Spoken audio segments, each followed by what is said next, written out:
W420radionetwork.com. Well, today, a fun show with a musician, a producer, a yacht captain, a sailor, a longtime cannabis connoisseur, founder of the Guild Extracts. He's an author. What does a man not do? He's a Renaissance man, Gerry Robertson. Welcome to the W420 Radio Network, brother. How are you? Hey, very good. Thank you very much. Thanks for having me.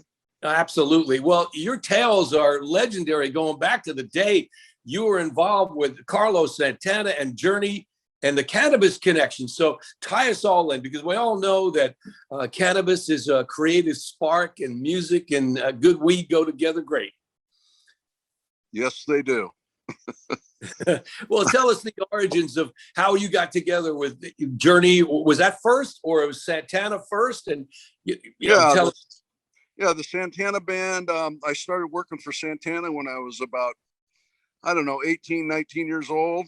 And we'd go on the road and set up all the equipment for them. We turned that into a company called Primo Productions.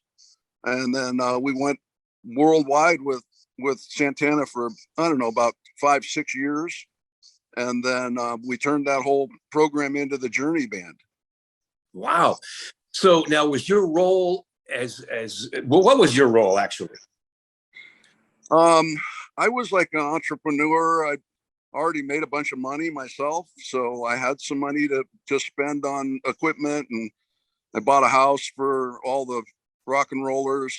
We were from Lafayette, so I brought the band over, the Frumious Bandersnatch band from Lafayette, some of the Steve Miller guys, to Forest Knolls out here in Marin County. Awesome. And, that's California. That's Northern California for the uninitiated, or out of town. Yeah. That's so right. What we talking about, the late 60s, early 70s? Early 70s. Yep. 1970. Well, I remember meeting Carlos Santana and telling him about my experience at the Bay Area Music Awards, the BAMIs, when I thought his band was transcendent. And he said, it's always great when the music plays the band. Absolutely. And I love that.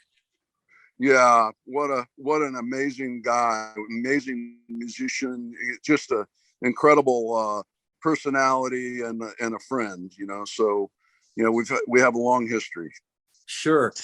And tell me how the weed world infused some of the creative spark for the musicians that you work with and around. Right. The first time I smoked pot, it was during the Vietnam, when Vietnam War was just starting to rage, and Quicksilver Messenger Service was the band, and I watched them play and went outside and smoked some pot with a couple of guys, and it changed my life forever. So got me into the music world and got me out of Vietnam, I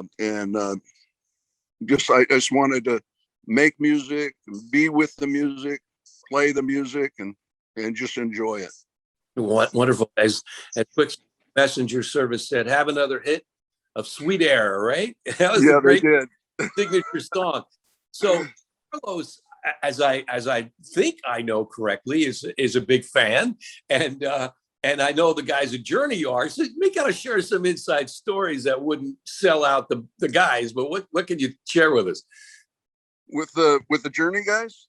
Yeah, and with Carlos. I mean, how that impacted or influenced his music and in the herb world and the like.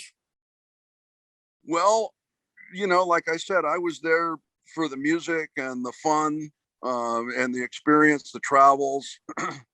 The last gig that I really did with them was in Europe in the Montreux Jazz Festival. So, just traveling the world with them and just experiencing all that music. We'd be on the road with Jose Feliciano and Buddy Miles and, all these incredible characters, BB King. And I got to meet all these cats and hang out with them. And, it's just a thrill of a lifetime. Well, we all know that a lot of these guys like to fire it up. maybe after the show, but what about before the show? What was the regimen like, the routine? Well, I mean, most of the guys were climbing out of bed at, 6 o'clock in the afternoon, getting ready for the gig that night. So, everybody was getting excited, and, some of them drank, some of them took acid, some of them smoked a little pot, some of them did some other stuff. And, it was just always, a different scene, and the music changed every night. I have to tell you, all those songs, when they're being live on stage, they change them up in the middle and they do different stuff, and it was always new every night. It was always an amazing show. Sure. Now, when I met your son, Brad, who is an awesome dude, and we interviewed him, and it'll be airing on the America's Cannabis Conversation shortly, about the Guild Extracts, the dispensary. Actually, it's a company that focuses on concentrates and THC crystalline and molecular isolates. I mean, I thought I was talking with a PhD in chemistry or something, but you've been involved in that and one of the founding members. So talk a little bit about that stuff, which is taking cannabis 2.0 to the next level. Yeah, certainly. My son has been on the forefront of all this innovation in the cannabis business. We started this company. We've been at it for the better part of 10 years now, developing this. And he just loves being in the lab. He loves coming up with new ideas and isolates and, and all this stuff. And, I don't pretend to even know anything, much about it, really. I listen, I learn, but, it's a whole different level. Yeah. Now, THCA powder and batter and live sauce and things that, I'm an aficionado like you, and we go back, we're OGs, man. We go back to the day, but this is all new to me. So what can you share about what your son has taught you as we go intergenerational in the cannabis world? Right. Well, he just really got on his phone, really literally, and started doing research.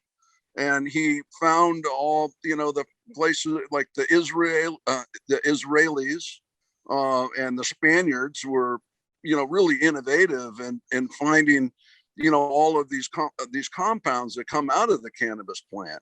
So he started studying and figuring it all out. And, pretty soon he's in the lab doing the same experiments that they were and drawing these incredible compounds out of the oil. So that's really where it started. And he just accelerated. Pretty soon we were making THCA, which is a non-psychotropic ingredient that people can take in large doses for their health. And if they can't stand the high part of the cannabis plant, then they get all of that medication and they can, it helps them. Yeah, the evolution is incredible. And it's really a shame that there is very little federal research, that it has to be entrepreneurs like yourself and your son with Guild Extracts doing a lot of the challenging, new world research, because the federal government doesn't want to either put money or do anything to make it happen.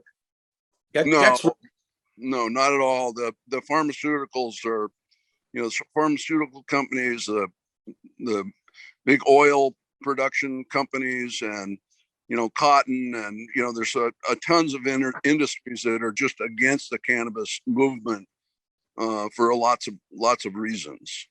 Yeah, it threatens their turf. Well, speaking of turf, when I met your son on your beautiful Empress yacht in Richmond Harbor in Northern California a few weeks ago, in your Canna Connect gathering, that is just a blast. He showed me a photo of you, Gerry. You're sitting down. Well, you should tell the tale. This is 1974 in Afghanistan, and you're smoking hash. What is this all about? How did that come to be? Well, so it was the last show of the Santana tour in Europe was in Montreux, and my girlfriend and I bought a car and started driving around Europe. We ended up down in Greece and then up to Turkey and off to Afghanistan. We went, Kabul didn't look very far when we were looking at it in Istanbul on a map. So we drove all the way there and up by the Khyber Pass. And on the way out of the country, we stopped at this at an oasis, literally, and that's when I met that family.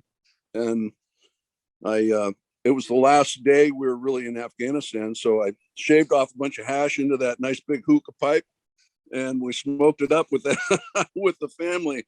It was wonderful. Yeah. Now they were the ones as a host welcoming you with their Afghani hash.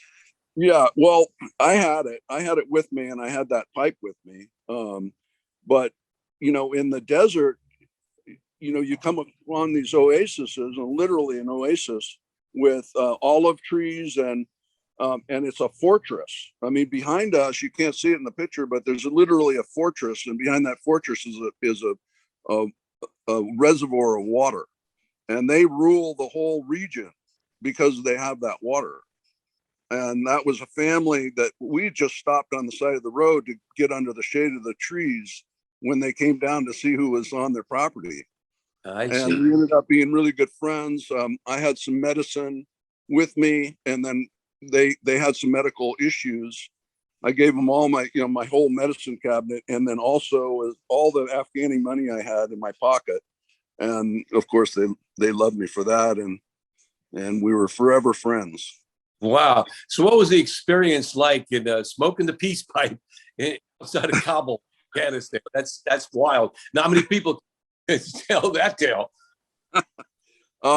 It was an amazing experience. They the Afghanis were the most beautiful people in the world.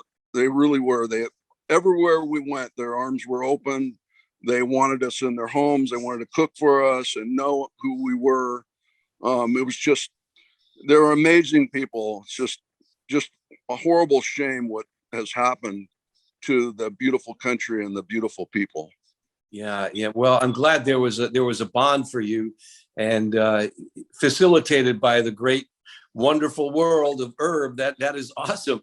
Hey, I understand you had an interesting Father's Day. A Rock and Roll Hall of Famer hanging out. What's this? Yeah, that's right. My friend Ross Valory and his beautiful wife came to my house here in Sausalito, and my son and his beautiful girl and my new grandboy Cole, and my friend Steven, and we had a beautiful barbecue and enjoyed the day. And then we had a nice jam. At the end of the day, we did like 4 or 5 songs, and Ross played bass and I played my guitar and sang, and Steven played the backup and rhythm. It was a little Cole. We had a little Cole on the conga drum. So that's awesome. For those who don't know, Ross Valory was the original bassist for Journey and a Rock and Roll Hall of Famer. Now, do I understand correctly that you're writing a book about some of your exploits in the music world? I am. It should be out. I'm hoping it's out in the fall, probably by the winter time next year. We'll have this thing out and hopefully published and on the shelves so everybody can read it. Yeah. What's the focus? It's the primary title is going to be From Santana to Journey, a trip with bands. That's potentially going to be the title, and okay. It's literally, from my early days with Santana and, producing the Journey band and being on the road with those guys and lots of cool stories in between, some of the stuff that happened on the road and meeting some of the stars and hanging out with B.B. King and, stuff like that. And don't forget Lucille, right? Yeah, I can't forget Lucille. Hey, you got to give us a little snippet. You got to give us a little sneak peek. Give me a cool Carlos Santana story that will be part of your book so we can, get whet our appetite a little bit.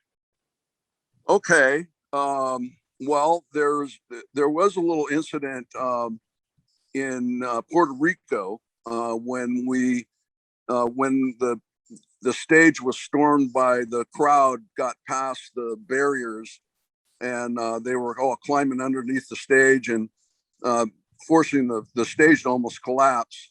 And we all had to gather all our stuff up and run for the cars and limos that were waiting for us. So that's one story. Grabbing Carlos by the back of the shirt and kind of dragging him along with me to jump in while the crowds were like really literally storming the stage. Wow. So that's one little thing. Yeah. How about a journey tale? Give us a journey.